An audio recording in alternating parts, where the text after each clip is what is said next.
ورحمۃ اللہ نحمدہ ونصلی علی رسولہ الکریم اما بعد فاعوذ باللہ من الشیطان الرجیم بسم اللہ الرحمن الرحیم رب اشرح لی صدری ویسر لی امری واحلل عقدۃ من لسانی یفقہوا قولی۔ حسن المسلم میں آج جو ہم نے دعائیں پڑھنی ہیں وہ نماز جنازہ میں میت کے لیے دعائیں ہیں۔ پچھلی دفعہ جو ہم نے پڑھی تھیں وہ اسی طرح ہی شروع ہوئی تھیں کہ یعنی اگر آپ کسی کے پاس جاتے ہیں اور اس کو آپ موت کی بیماری یا تکلیف میں دیکھتے ہیں تو آپ کون سی دعائیں پڑھیں، ٹھیک ہے؟ تو اسی حوالے سے مضمون چل رہا ہے، اور یہ بھی ہم نے پڑھا تھا کہ قریب الموت یعنی جو مرنے کے قریب ہو، کیونکہ جیسے بعض اوقات ہوتا ہے نا کہ آپ کسی کے پاس جاتے ہیں تو آپ کو علم ہو جاتا ہے کہ وہ مرنے کے قریب ہے، ٹھیک ہے؟ تو اس وقت آپ اس کو کس چیز کی نصیحت کر سکتے ہیں، یہ ہم نے پچھلی دفعہ یہ بھی پڑھا تھا۔ اور لا الہ الا اللہ اس کو زیادہ تر اس کو کہیں کہ وہ پڑھے، اگر اس کی زبان سے جاری نہ ہو تو آپ پڑھنا شروع کر دیں تاکہ وہ بھی پڑھے، اور جس کا آخری کلام لا الہ الا اللہ ہو گیا وہ جنت میں جائے گا، ٹھیک ہے؟ اور اسی پہ مجھے وہ بات یاد آ رہی ہے کہ رسول اللہ صلی اللہ علیہ وسلم جس وقت موت کی بیماری میں تھے تو عباس رضی اللہ عنہ نے ان کے لیے یہ کہا تھا نا کہ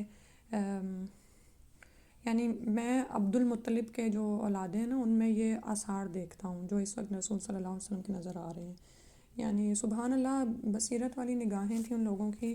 اور میں بھی شاید اس کی وجہ یہ بھی تھی کہ وہ لوگ فطرت سے زیادہ قریب تھے، لوگوں سے قریب تھے، جبکہ ہم جو ہے اس وقت ڈیوائسز سے زیادہ قریب ہیں، ٹھیک ہے؟ تو کسی یا آج بھی ظاہر ایسے لوگ پائے جاتے ہوں گے جو کسی خاص خاندان میں جب بھی کسی میت کے پاس یعنی کسی مرنے والے کے پاس ہوں جو نزا کی کیفیت سے گزر رہا ہو تو پہچان جائیں کہ یہ اب اس کے پاس زیادہ وقت نہیں ہے، ٹھیک ہے؟ تو پھر یہی دعائیں جو ہم نے پچھلی دفعہ سیکھی تھی وہ کریں، اور اب ہم آگے آج پڑھتے ہیں کہ اور میت کی آنکھیں بند کرتے وقت کی دعا ہم نے آخری دفعہ کل سیکھی اس دن سیکھی تھی۔ آج ہم پڑھیں گے نماز جنازہ میں میت کے لیے دعائیں۔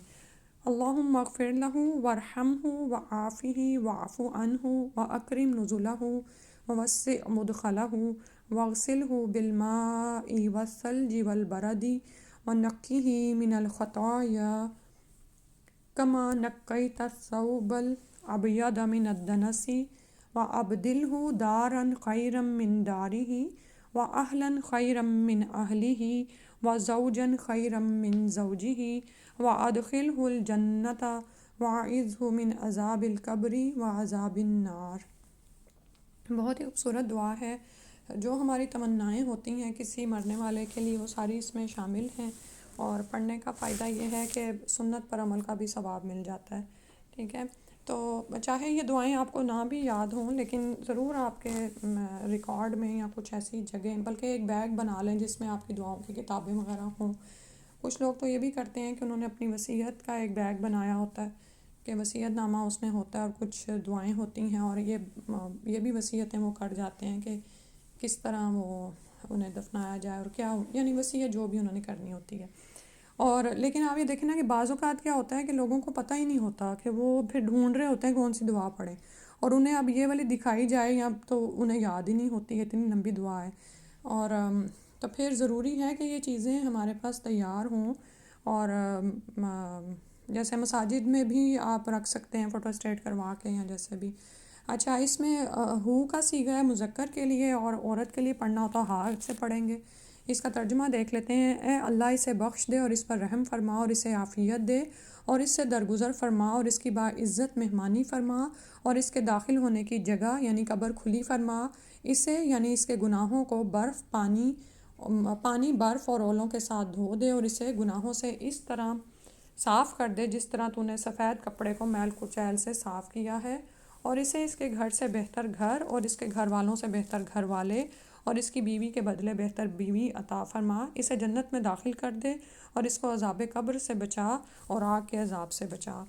تو آپ یہ دیکھیں کہ ترجمہ کتنا خوبصورت ہے، اور یقین اور ایمان کے ساتھ وہی شخص کسی کے لیے ایسی دعا کر سکتا ہے جس کا آخرت پر ایمان ہو اور اسے پتہ ہو کہ اب جو میت ہے اس کو ان دعاؤں کی بہت ہی اشد ضرورت ہے، اس کا تو عمل کی مہلت گزر گئی، ٹھیک ہے؟ تو لیکن یوزلی ہم دیکھیں کہ کسی کے مرنے پر اپنے لیے پریشان ہو رہے ہوتے ہیں، حالانکہ یہ وقت میت کے لیے اس کا حق ادا کرنے کا ہوتا ہے کہ اس کے لیے زیادہ سے زیادہ دعائیں پیچھے سے بھیجی جائیں. اللہ سبحانہ تعالیٰ ہمارے پیچھے بھی کوئی یہ دعائیں مانگنے والا ہو اور ہم دوسروں کے لیے کرنے والے ہوں. تو میں نے آپ کو بتایا کہ اگر آپ مرد عورت کے لیے کر رہے ہیں تو پھر اسی طرح جیسے اسی پیج پہ آپ یہ دیکھیں کہ اب دلہا دارن خیرم من داری ہا و اہلن خیرم من اہلی ہا. ہا کا یعنی مؤنث کا صیغہ لگ جائے گا.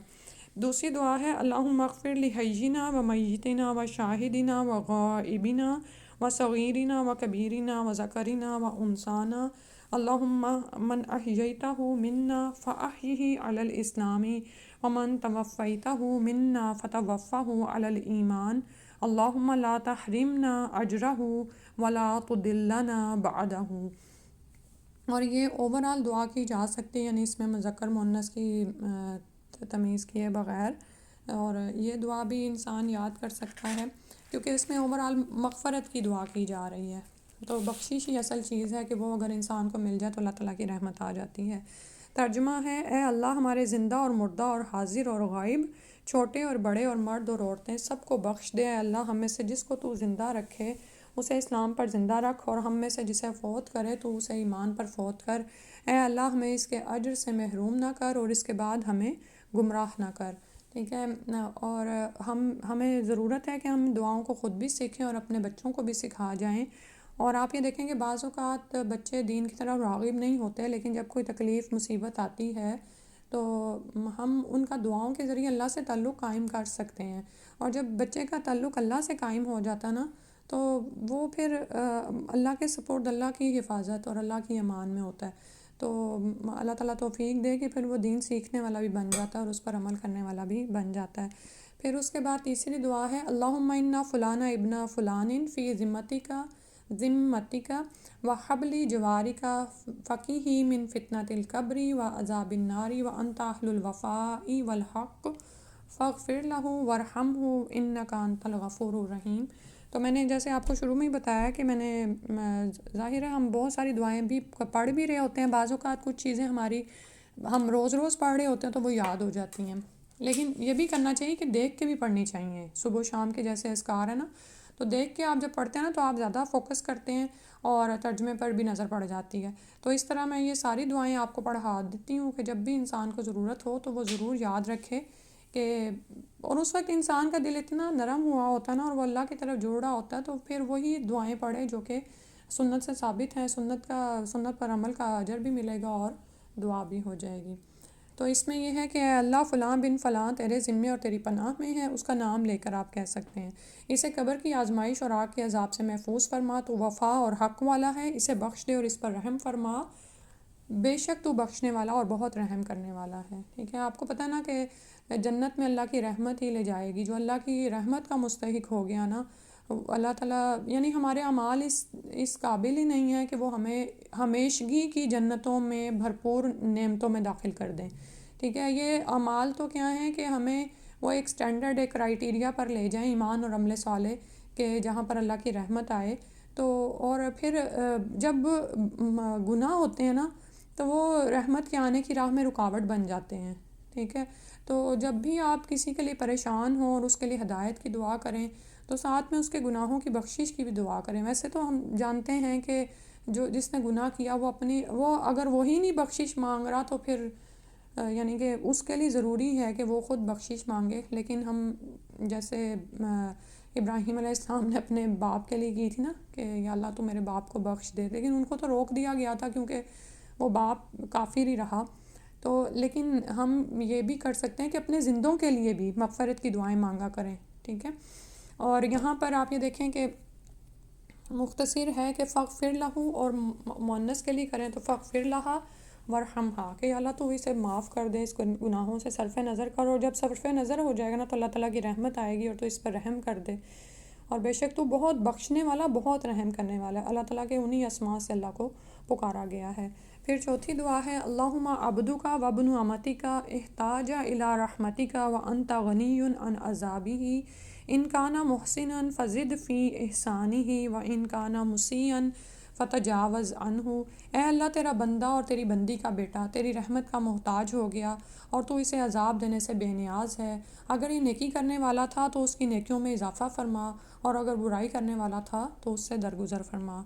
اچھا، ہم یعنی کہ مسنون ہمیں کہیں سے یہ نہیں ملتا کہ نبی صلی اللہ علیہ وسلم مرنے والے پہ قرآن پڑھ رہے ہیں یا جو ایسے کام یا ذکر اذکار. دیکھیں مرنے والے کو تو یہ دعائیں ہی چاہیے، ٹھیک ہے.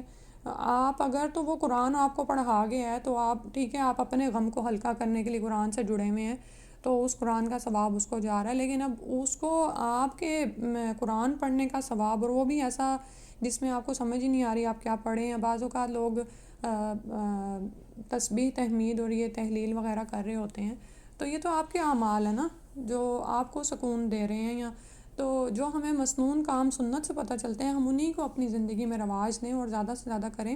مشکل کام ہوتا ہے کسی میت کی جب آپ جاتے ہیں اور وہاں پر یہ سب کام ہوتے دیکھتے ہیں اور اس میں پھر آپ بتانا، لیکن جب ایمان مضبوط ہوتا ہے نا تو انسان بتا دیتا ہے، چاہے آپ کو باتیں بھی سننی پڑیں کہ آپ بعض اوقات لوگ ایسے ہی باتیں شروع کر دیتے ہیں، قرآن پڑھتی ہے نا تو وہابی ہو گئی ہے تو یہ اس لیے ایسی باتیں کر رہی ہیں. تو کوئی نہیں، آپ کو تو مرنے والے سے ہمدردی ہے نا اور آپ کو تو سنت سے پیار ہے، تو آپ یہ چیزیں ان کو بتا سکتے ہیں.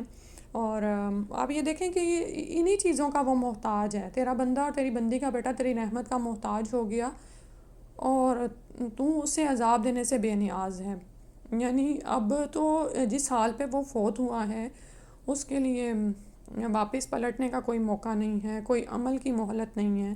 تو پیچھے رہ جانے والوں کو جو جو کام پتہ ہے نا کہ جو اس کو جاتے ہیں، یعنی اگر آپ میت کی طرف سے صدقہ کرتے ہیں یا جو کام ہمیں معلوم ہے سنت سے ثابت ہیں وہ آپ کریں، ٹھیک ہے. یا اس کے ذمے کوئی حق رہ گیا، کیونکہ قرض دار کی جو میت ہے اس کا تو حساب کا معاملہ ہی روک لیا جاتا ہے نا، اللہ سبحانہ تعالیٰ رحم فرمائے. تو آپ یہ دیکھیں کہ ان دعاؤں کا ترجمہ پڑھیں اور انسان دل سے کرے، اور اپنوں کے لیے خاص طور پر دل سے ہی دعائیں نکلتی ہیں تو اللہ سبحانہ تعالیٰ قبول کرنے والا ہے، ٹھیک ہے. اور یہ جو ہے آ رہا نا، اگر یہ نیکی کرنے والا تھا تو اس کی نیکیوں میں اضافہ فرما. اور وہ کیسے ہوگا؟ پیچھے یہ جو صدقہ جاریہ ہوتے ہیں نا، اور اگر برائی کرنے والا تھا تو اس سے درگزر فرما. آمین. نماز جنازہ میں بچے کے لیے کیا دعا ہوگی؟ اللہم اعیذہ من عذاب القبر، اے اللہ اس کو عذاب قبر سے بچا.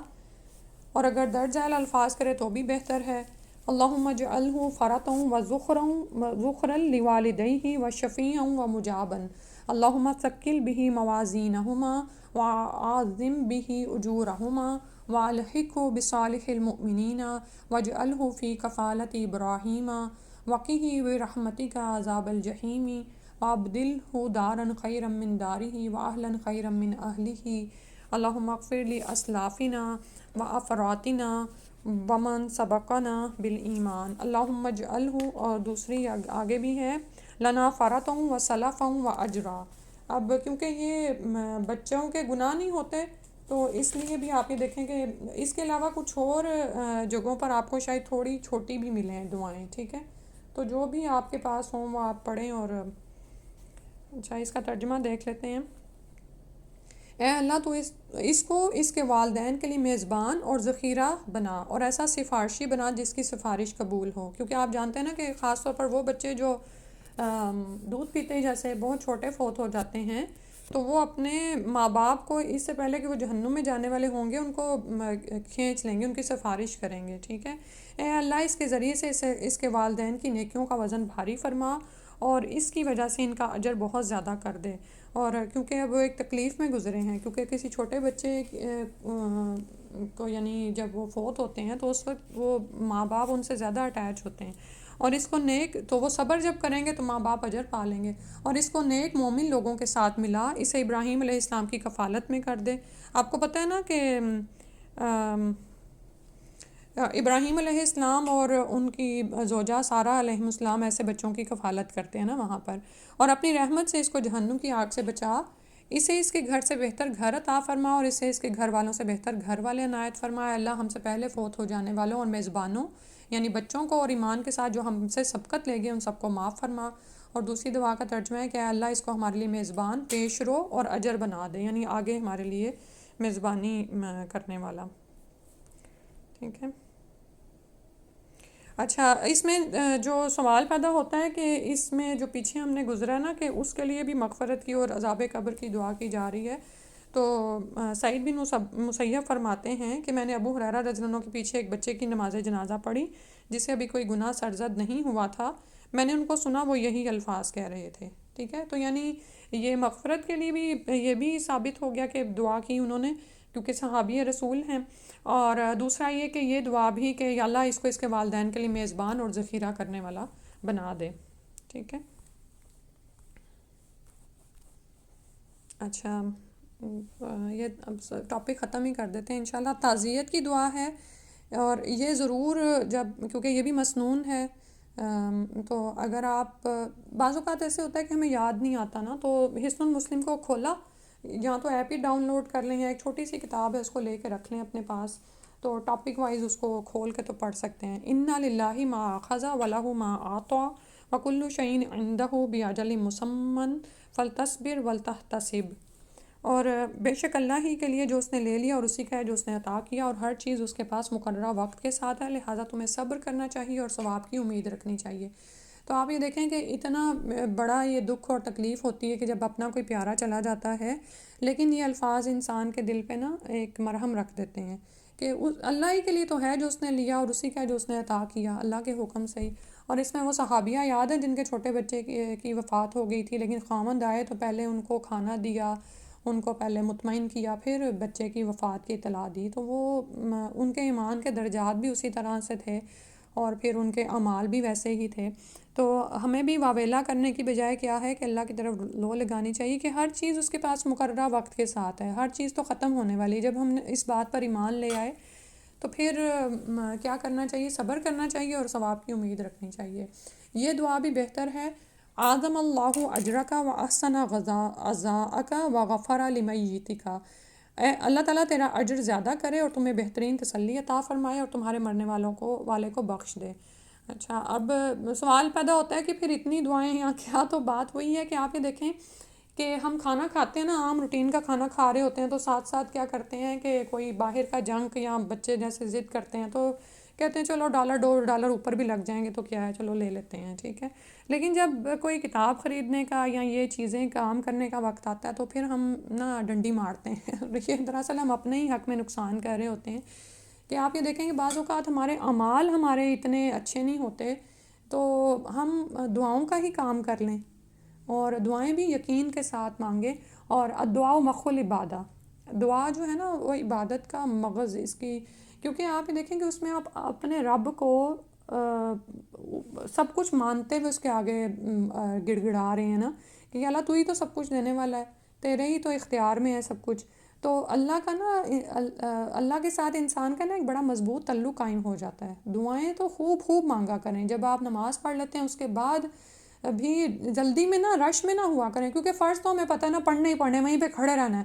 لیکن عورتیں، ہماری زندگی ایسی بزی ہو گئی ہے کہ ہر وقت کچن کا خیال ہے کہ ادھر سلام پھیرا اور ادھر نہیں. ہم نے خود کو وقت دینا انشاءاللہ. اور دعاؤں کا ہتھیار جو ہے نا، یہ تو واقعی مومن، دعا تو مومن کا ہتھیار ہے. صبح و شام کے بھی حفاظت کے اذکار جو بھی ہیں ان کو نہیں چھوڑیں، اور دعائیں بہت زیادہ مانگیں. اللہ کی حمد و ثنا کے کلمات اتنے زیادہ ہیں. آپ اب تو خیر گوگل پہ بھی بندہ چیک کرے تو مل جاتے ہیں. اور پھر دعائیں بھی طرح طرح کی انشاءاللہ. پھر ہے میت کو قبر میں اتارتے وقت دعا: بسم اللہ وعلی سنتی رسول اللہ، اللہ کے نام کے ساتھ اور رسول اللہ صلی اللہ علیہ وسلم کی سنت پر. اور میت کو دفن کرنے کے بعد کیا دعا کریں گے کہ اللہم اغفر لہ، اللہم ثبت ہو، کہ اللہ اس کو بخش دے، اللہ اس کو ثابت قدم رکھ. اور اللہم اغفر لہا عورت کے لیے، اللہم ثبت ہا. اور اب یہ دعا کون مانگے گا؟ جس کو علم ہوگا کہ اس وقت اس پہ مصیبت آئی ہوئی ہے. ٹھیک ہے، جیسے کہ رسول اللہ صلی اللہ علیہ وآلہ وسلم میت کو قبر میں اتارنے کے بعد بھی اتنی دیر تک بیٹھتے کہ مردہ جو ہے وہ فرشتوں کے سوالوں کے ساتھ انس حاصل کر لے، جو یعنی مفہوم حدیث مجھے یاد رہ گیا ہے. کیونکہ آپ یہ دیکھیں کہ وہ روح جب قبض کی جاتی تو آسمانوں کی طرف جاتی ہے. پھر اگر تو نیک روح ہے تو آسمان کے دروازے کھولے جاتے ہیں، اگر نہیں ہے تو پھر زمین پر پٹکائی جاتی ہے. تو وہ پھر جب اس کو یعنی وہاں پر پھر اپنے جسم میں آتی ہے تو پھر اس کا پھر سوال جواب کا سلسلہ شروع ہوتا ہے. اور پھر اس کے لیے مفہوم حدیث ہے، ہم اگلے دن پڑھے تھے کہ تم قبروں میں اس طرح آزمائے جاؤ گے جیسے فتنہ دجال سے. یعنی کہ اتنا بڑا فتنہ ہے اس وقت بھی جو انسان کو پیش آئے گا، بہت بڑا امتحان ہے. تو عمر رضی اللہ عنہ نے اس سلسلے میں پوچھا تھا کہ کیا ہمیں، یا رسول اللہ، کیا ہمیں ہماری لکڑیں لوٹا دی جائیں گی؟ تو نبی صلی اللہ علیہ وسلم نے فرمایا کہ ہاں، تو پھر وہ مطمئن ہو کے کہ ہاں پھر میں ان سوالوں کو دیکھ لوں گا. کیونکہ آپ یہ دیکھیں کہ جس حال میں آپ دنیا میں مرے ہیں نا اسی حال میں دل قبض ہو رہے ہیں. ٹھیک ہے, اسی پہ آپ اٹھائے جائیں گے پھر قیامت والے دن بھی. تو جو آپ کی کیفیات ہیں, جو اللہ سے تعلق ہے, وہی آپ کو قبر میں حاصل ہونا ہے. تو جب فرشتے آئیں تو اللہ سبحانہ و تعالیٰ ہمیں معاف کرے اور ہمیں ثابت قدم رکھے ان کے سوالوں کے جواب میں. تو جس نے دل سے محسوس کیا ہوگا کہ رضیت باللہ رب و بالاسلام دین و بمحمد نبیہ, تو ہی وہ پھر وہاں پر کامیاب ہے.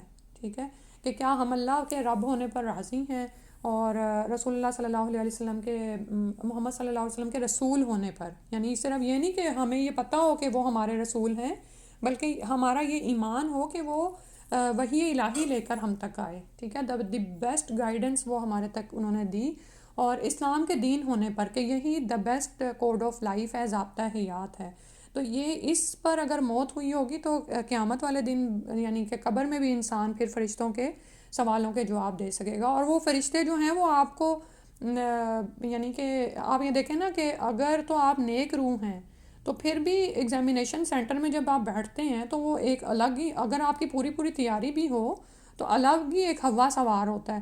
تو پھر پیچھے رہ جانے والوں کو چاہیے کہ وہ اس کے لیے دعا کرتے رہیں, اللہم اغفر لہ اللہم ثبت ہو, کہ اس کو ثابت قدم رکھ. جو یہ سوال و جواب کا سلسلہ اس کو پیش آ رہا ہے تو کوئی نہ کوئی وہاں پر اتنی دیر تک اس کے لیے دعائیں کرتا رہے یہاں تک کہ تسلی ہو جائے کہ اس کے وہ ہو گیا ہوگا. ٹھیک ہے, اتنی دعائیں کی ہوئی. سبحانک اللہم و بحمدک اشہد ان لا الہ الا انت استغفرک و اتوب الیک.